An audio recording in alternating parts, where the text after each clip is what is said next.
हर हर महादेव। जय भोलेनाथ। प्रिय मित्रों, कार्तिक मास की अमावस्या के ठीक 2 दिन बाद जब घर घर में दीपों की रोशनी अब भी झिलमिला रही होती है और हवा में दिवाली की मिठास, फूलों की खुशबू और प्रेम की गर्माहट घुली होती है, तभी धीरे धीरे दस्तक देता है एक ऐसा पर्व जो सिर्फ एक तिलक या आरती नहीं, बल्कि प्रेम, वचन और आशीर्वाद की अमर परंपरा है। यह दिन है भाई दूज का। वह दिन जब बहन अपने भाई के माथे पर स्नेह का तिलक लगाकर कहती है, तेरी लंबी उम्र मेरी पूजा है, तेरी मुस्कान मेरा व्रत। कहते हैं इस दिन का तिलक मृत्यु तक की रेखाओं को मिटा देता है और एक बहन का आशीर्वाद स्वयं यमराज के नियमों से भी ऊपर लिखा जाता है। भाई दूज सिर्फ एक रस्म नहीं, यह प्रेम का वह व्रत है जो हर जन्म में दोहराया जाता है। यही कारण है कि इसे यम द्वितीया कहा जाता है, क्योंकि इसी दिन यमराज अपनी बहन यमुना के घर आए थे और उसके स्नेह से इतने भावुक हुए कि उन्होंने वरदान दिया, जो भाई इस दिन अपनी बहन के घर जाकर तिलक करवाएगा उसे अकाल मृत्यु का भय नहीं रहेगा। तभी से यह दिन मृत्यु पर प्रेम की विजय का प्रतीक बन गया।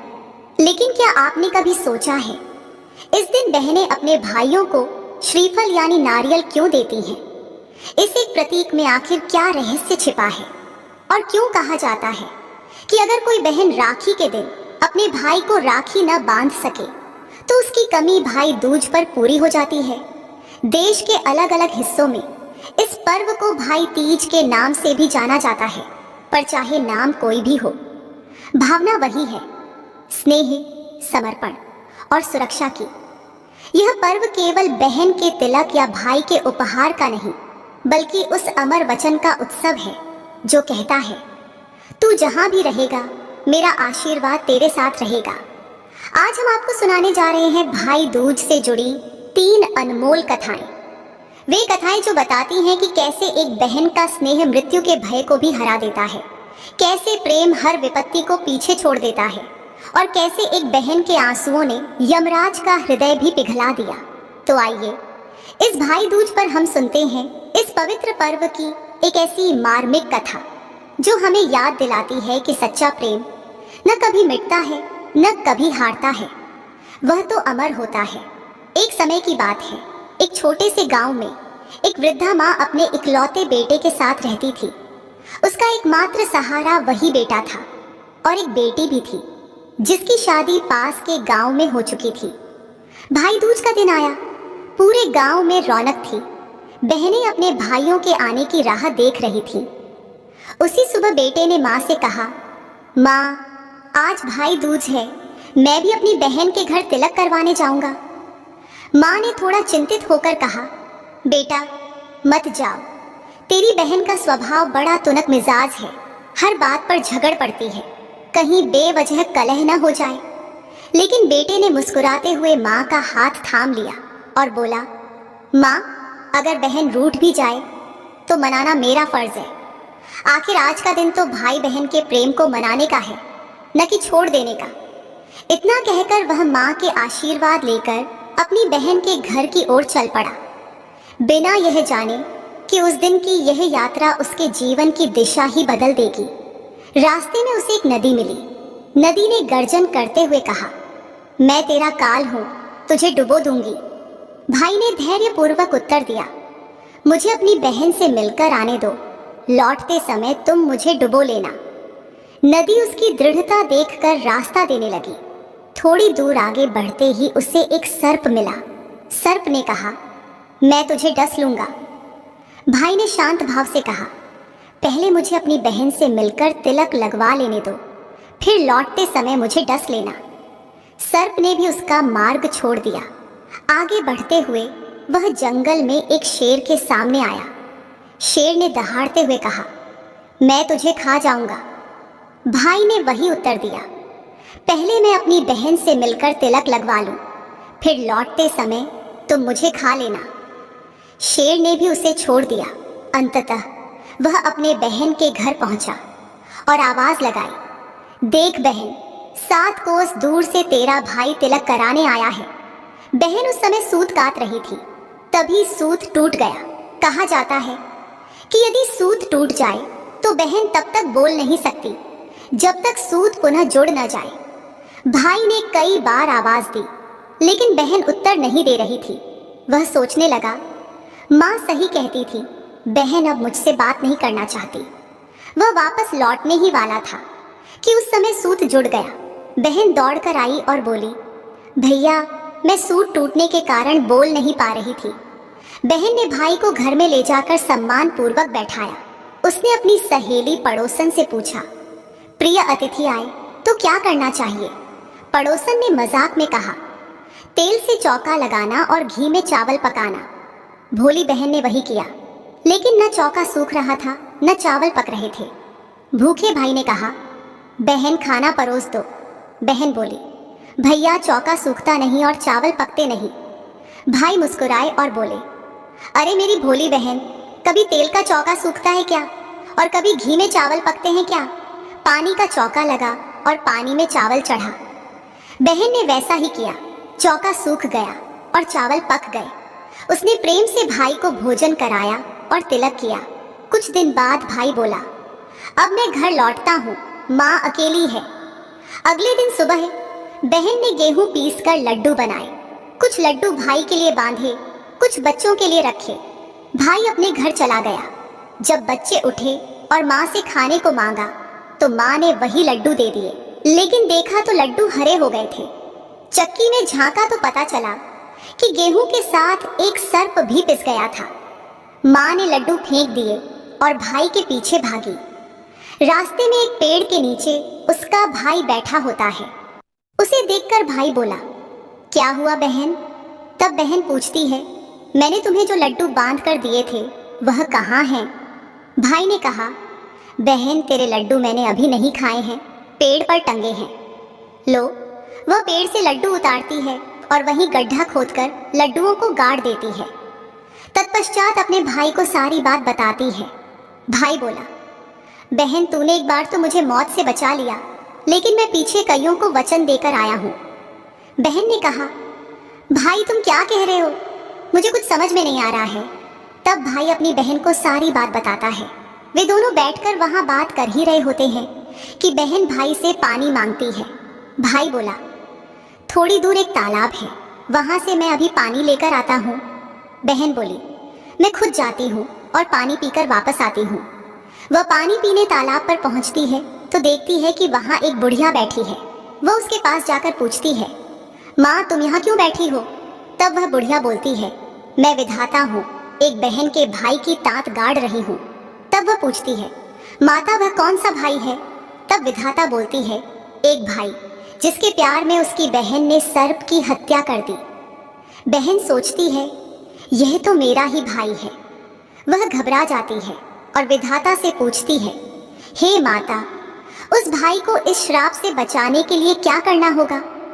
विधाता उसे बताती है, उसकी एक बहन है, जब वह उसे गालियां दे और उसकी शादी होने तक यदि वह हर घात को टाल देती है तो उसका भाई बच सकता है। वह तुरंत अपने भाई के पास जाकर कहती है, भाई मैं तुझे माँ के घर तक छोड़ने चलूंगी, लेकिन रुक, मैं अभी आती हूँ।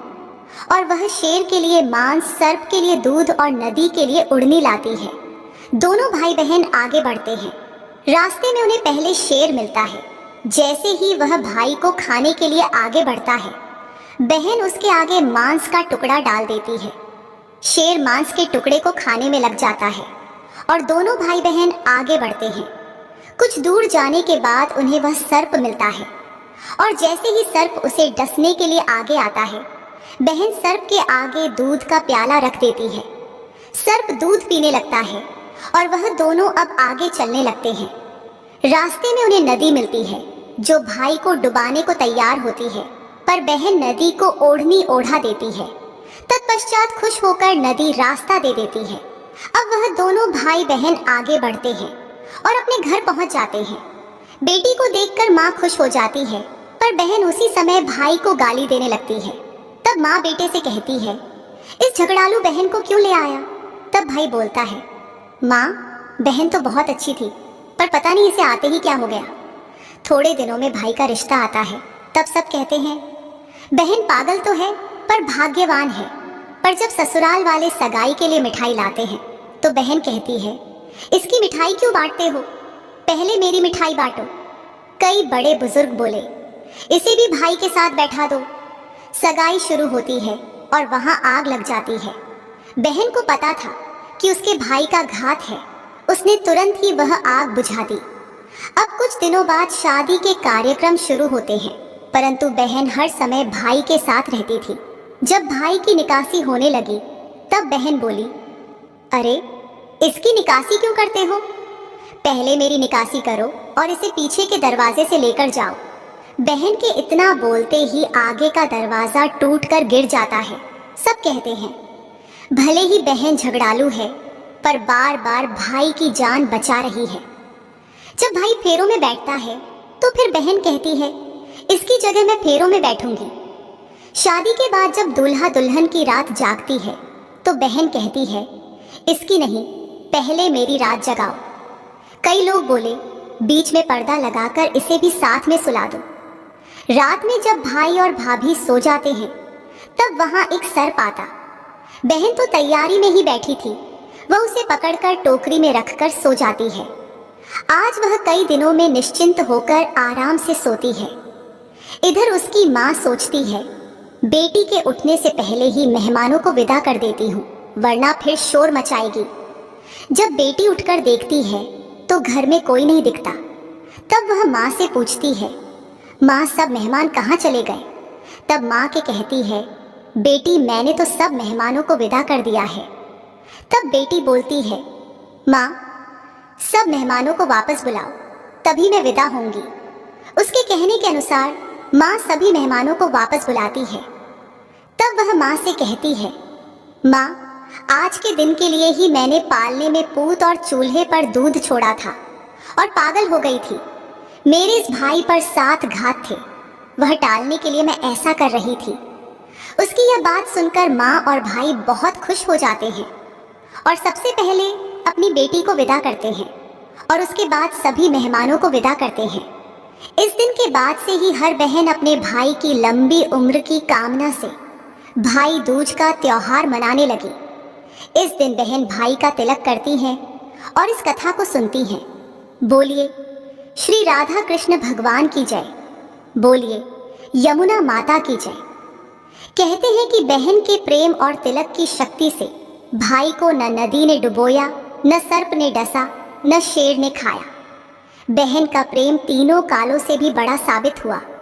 यह कथा हमें सिखाती है कि भाई बहन का बंधन केवल रक्त से नहीं बल्कि आत्मा से जुड़ा है। बहन का तिलक केवल माथे पर नहीं भाग्य पर लगता है और भाई का प्रेम बहन के जीवन का सबसे बड़ा वरदान बन जाता है। एक अन्य कथा के अनुसार नरकासुर का दुष्ट शासन समाप्त होने के बाद जब श्री कृष्ण अपने नगर लौटे तो पूरा नगर उल्लास और खुशी से झूम उठा। उनके आगमन की खबर सुनते ही उनकी बहन सुभद्रा दौड़ती हुई अपने भाई के स्वागत के लिए आई। उसने अपने हाथों से श्री कृष्ण का स्वागत किया और उन्हें प्रेम पूर्वक तिलक कर उनकी लंबी उम्र, स्वास्थ्य, सुख, समृद्धि और विजय की कामना की।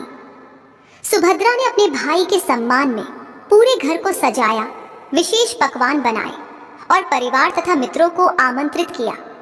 उसकी भावनाएं इतनी प्रगाढ़ थीं कि श्री कृष्ण भी उनकी देखभाल और स्नेह से अत्यंत भावुक हो गए। पूरे नगर में खुशी का वातावरण फैल गया और लोग भाई बहन के इस अद्भुत प्रेम बंधन का दर्शन करने उमड़ पड़े। कहते हैं उसी दिन से यह परंपरा स्थापित हुई कि बहन अपने भाई के लिए तिलक, मिठाई और आशीर्वाद देती है और भाई अपनी बहन के प्रेम और सम्मान का आदर करता है। यह पर्व केवल एक उत्सव नहीं बल्कि भाई बहन के स्नेह, समर्पण और सुरक्षा का प्रतीक बन गया। इस दिन का महत्व इतना गहरा है कि आज भी हर बहन अपने भाई की लंबी उम्र और खुशहाल जीवन के लिए भाई दूज के दिन तिलक और आशीर्वाद देती है और यह परंपरा अनवरत चलती आ रही है। एक अन्य कथा के अनुसार पुराणों में वर्णन मिलता है कि उस समय यमराज पाताल लोक के राजा थे।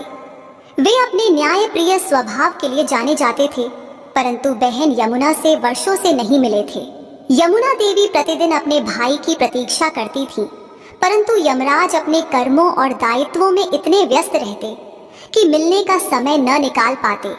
वर्षों यूं ही बीत गए। एक दिन जब यमराज ने अपने दूतों से सुना कि पृथ्वी पर दीपों का पर्व मनाया जा रहा है और सभी लोग प्रेम और स्नेह से एक दूसरे के घर जा रहे हैं, तब उनके हृदय में भी अपनी बहन की याद जाग उठी।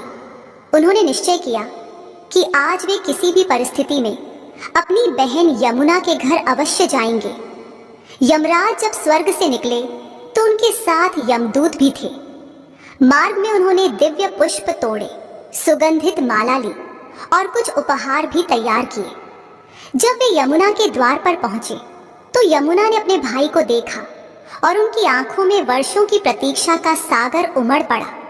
भाव विभोर होकर उन्होंने कहा, भैया यम, आज मेरे घर का आंगन आपके चरणों से पावन हुआ। कितना समय हो गया था आपको देखे हुए। यमराज मुस्कुराए और बोले, बहन, मैं अपने कर्तव्यों में इतना उलझ गया कि तुम्हारे स्नेह का ऋण चुका नहीं पाया, पर आज मैं केवल तुम्हारे प्रेम को अर्पित करने आया हूँ। यमुना ने तुरंत अपने भाई के लिए स्वच्छ आसन बिछाया, चरण धोए, सुंदर दीप जलाए और फिर रोली, अक्षत और चंदन से उनका तिलक किया। तिलक करते समय उसने मन ही मन प्रार्थना की, हे प्रभु, मेरे इस भाई को यम भय से मुक्ति मिले, इसकी आयु लंबी हो और इसका तेज कभी क्षीण न हो। यमराज ने बहन की श्रद्धा देखकर कहा, बहन यमुना, आज के दिन जो भी भाई अपनी बहन के घर आएगा, तिलक ग्रहण करेगा और स्नेहपूर्वक भोजन करेगा, उसे मेरे लोक में भी मृत्यु का भय नहीं होगा। वह दीर्घायु होगा, सुखी होगा और उसके कुल का कल्याण होगा। यह सुनकर यमुना की आंखों से खुशी के आंसू बह निकले। उन्होंने अपने भाई को स्वादिष्ट भोजन कराया, मिठाइयाँ परोसी और उनके चरणों में बैठकर आशीर्वाद लिया। उस क्षण आकाश से पुष्पों की वर्षा हुई और देवताओं ने घोष किया, आज का यह दिन भ्रातृ द्वितीया कहलाएगा। जो बहन इस दिन अपने भाई का तिलक करेगी, उसके जीवन में सदैव सुख और समृद्धि का वास रहेगा। धीरे धीरे यह परंपरा पूरे आर्यावर्त में फैल गई। सभी घरों में इस दिन दीप जलने लगे। बहनें अपने भाइयों का तिलक करने लगी और भाई अपनी बहनों को उपहार स्वरूप प्रेम व सुरक्षा का वचन देने लगे। परंतु इस कथा का अर्थ केवल इतना ही नहीं है कि भाई अपनी बहन को उपहार दे, बल्कि इसका भाव यह है कि इस दिन दोनों एक दूसरे के प्रति अपने कर्तव्यों को स्मरण करें। यम और यमुना के इस मिलन में केवल पारिवारिक स्नेह नहीं, बल्कि धर्म, करुणा और कर्तव्य का अद्भुत संगम है। पौराणिक ग्रंथों में कहा गया है कि जिस दिन यम और यमुना का यह पावन मिलन हुआ, उसी दिन देवताओं ने इसे अमृत संगम कहा, क्योंकि उस दिन न केवल भाई बहन का स्नेह फूटा, बल्कि मृत्यु और अमरत्व के बीच की रेखा भी प्रेम से पिघल गई। यमराज जैसे मृत्यु के देवता भी बहन के प्रेम से इतने भावुक हो उठे कि उन्होंने स्वयं मृत्यु के भय को नष्ट करने का वरदान दे दिया। आज भी भारतवर्ष में इस पर्व को अत्यंत श्रद्धा, प्रेम और उमंग से मनाया जाता है। बहनें स्नान ध्यान के बाद दीपक जलाती हैं, पूजा करती हैं और अपने भाई को तिलक कर भोजन कराती हैं। भाई भी अपनी बहन को वस्त्र, आभूषण या धन उपहार में देते हैं और उसके सुख की कामना करते हैं। इस दिन बहनों द्वारा यमुना स्नान करने और दीपदान करने का भी विशेष महत्व बताया गया है, क्योंकि यह यम और यमुना के पवित्र संगम का प्रतीक है। इस प्रकार भाई दूज का यह पर्व केवल एक रस्म नहीं, बल्कि स्नेह, करुणा और आत्मिक बंधन का उत्सव है। ये हमें याद दिलाता है कि मृत्यु से भी बड़ा होता है प्रेम और बिछोह से भी सुंदर होता है पुनर्मिलन। यमुना और यमराज का वह मिलन केवल भाई बहन के स्नेह का उदाहरण नहीं था, बल्कि यह संपूर्ण सृष्टि के लिए एक संदेश था कि प्रेम और करुणा हर संबंध को पवित्र बना सकती है, चाहे वह मृत्यु के देवता और एक नदी देवी के बीच ही क्यों न हो। उस दिन जब यमराज अपनी बहन के घर से विदा हुए तो उन्होंने प्रण किया कि अब से हर वर्ष इसी दिन मैं पृथ्वी पर उतरकर उन भाइयों की रक्षा करूंगा जो अपनी बहन के प्रेम से आशीर्वाद प्राप्त करेंगे। यही कारण है कि भाई दूज का यह पर्व यम द्वितीया नाम से भी प्रसिद्ध हुआ। यमराज ने अपनी बहन को आशीर्वाद देते हुए कहा, हे यमुना, जिस प्रकार तुमने प्रेम से मेरा स्वागत किया, उसी प्रकार जो भी स्त्री आज के दिन अपने भाई का तिलक करेगी उसे भी तेरे समान ही पूजनीय माना जाएगा। उसकी कोख से उत्पन्न संतानें दीर्घायु और पुण्यवान होंगी। जिस भाई का इस दिन तिलक होगा वह मेरे लोक में भी अमर सम्मान पाएगा। यमुना ने अपने भाई को प्रणाम किया और विनम्र स्वर में बोली, भैया यम, तुमने इस पर्व को अमर बना दिया। आज से यह दिन सदैव प्रेम, रक्षा और आशीर्वाद का प्रतीक रहेगा। इसके बाद दोनों ने संग साथ भोजन किया। कहा जाता है कि उस भोजन में यमुना ने अपने हाथों से बने अनेक व्यंजन परोसे थे, तिल, गुड़, घी, खीर, पूरी और पंचामृत। यमराज ने आनंद पूर्वक सब कुछ ग्रहण किया और मुस्कुराते हुए बोले, बहन, तुम्हारे हाथ का यह अन्न मेरे लिए अमृत तुल्य है। आज मैं देख रहा हूँ कि स्नेह ही सबसे बड़ा प्रसाद है।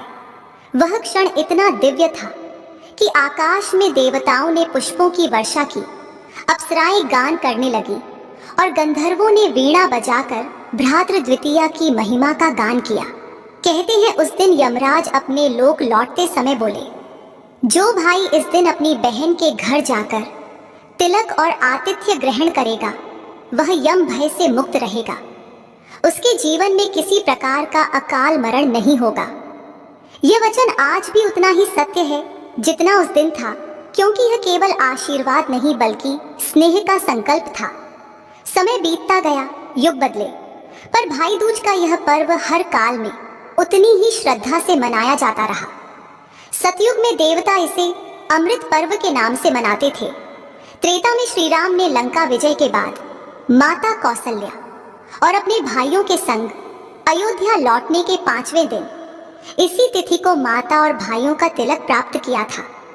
द्वापर में श्री कृष्ण भी अपनी बहन सुभद्रा के घर इसी दिन गए थे, जहां सुभद्रा ने उन्हें तिलक किया और उन्हें दीर्घायु होने का आशीर्वाद था। तभी से इस तिथि को और भी पवित्र माना गया। भक्तजन कहते हैं कि भाई दूज के दिन जो यमुना स्नान करता है उसे मोक्ष की प्राप्ति होती है।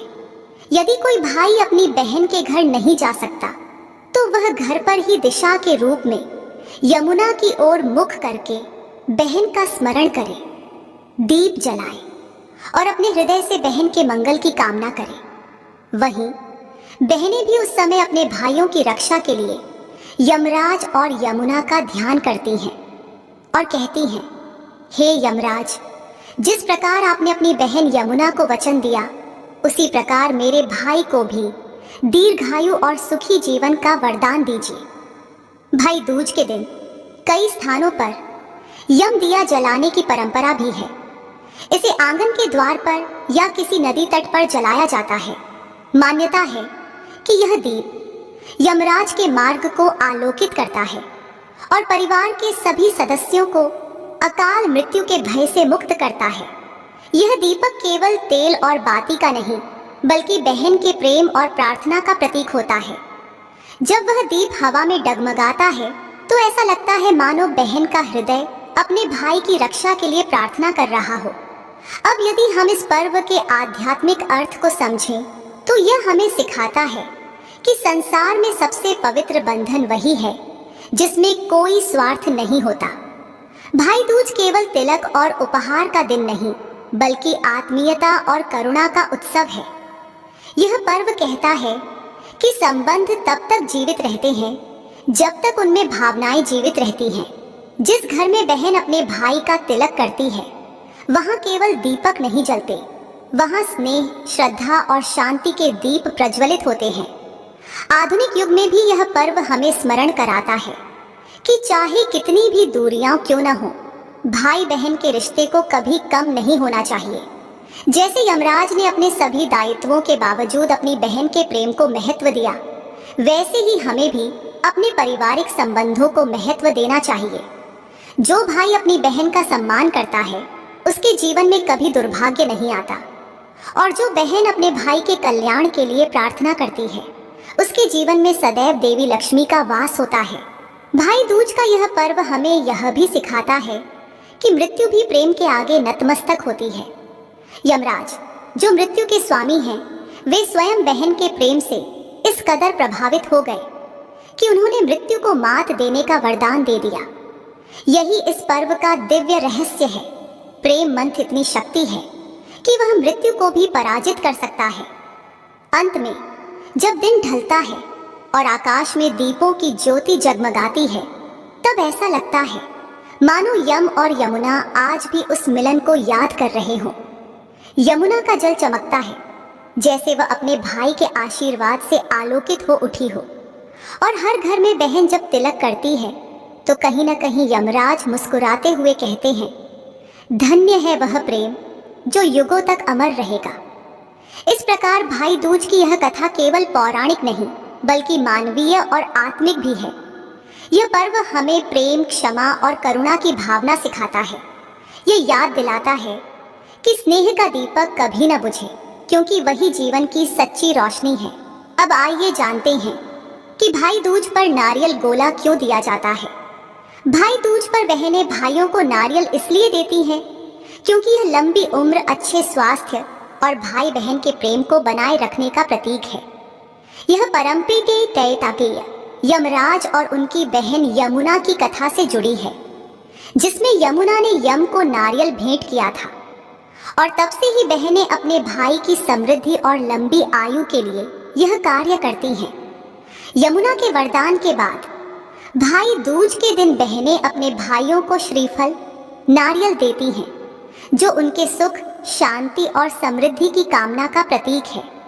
दोस्तों, भाई दूज की यह कथा हमें एक गहरी सीख देती है कि रिश्तों की असली ताकत शब्दों या उपहारों में नहीं, बल्कि उस सच्चे भाव में छिपी होती है जो हम एक दूसरे के लिए दिल से महसूस करते हैं। जब बहन अपने भाई के माथे पर तिलक लगाती है तो वह केवल उसकी लंबी उम्र की कामना नहीं करती, बल्कि उसके हर दुख, हर संकट को अपने स्नेह से ढक लेती है। यही प्रेम हर जन्म में भाई बहन को जोड़ता है। यही स्नेह यमराज तक को झुका देता है। तो इस भाई दूज पर अपने रिश्तों में वही अपनापन जगाइए, वही भरोसा, वही प्यार जो हर परीक्षा में अटूट बना रहे, क्योंकि सच्चे रिश्ते न समय से मिटते हैं, न दूरी से कम होते हैं, वे तो हर जन्म में और भी गहरे हो जाते हैं। दोस्तों, ये कथा आपको कैसी लगी? कृपया नीचे कमेंट में जरूर बताइएगा। अगर कहानी पसंद आई हो तो लाइक करें, शेयर करें, और ऐसी ही भावनात्मक और दिल को छू लेने वाली धार्मिक कहानियां सुनने के लिए हमारे चैनल को सब्सक्राइब जरूर करें। फिर मिलेंगे एक और नई प्रेरणादायक और हृदय को स्पर्श करने वाली कहानी के साथ। तब तक जुड़े रहिए, कहते रहिए, हर हर महादेव, जय भोलेनाथ, जय भाई दूज।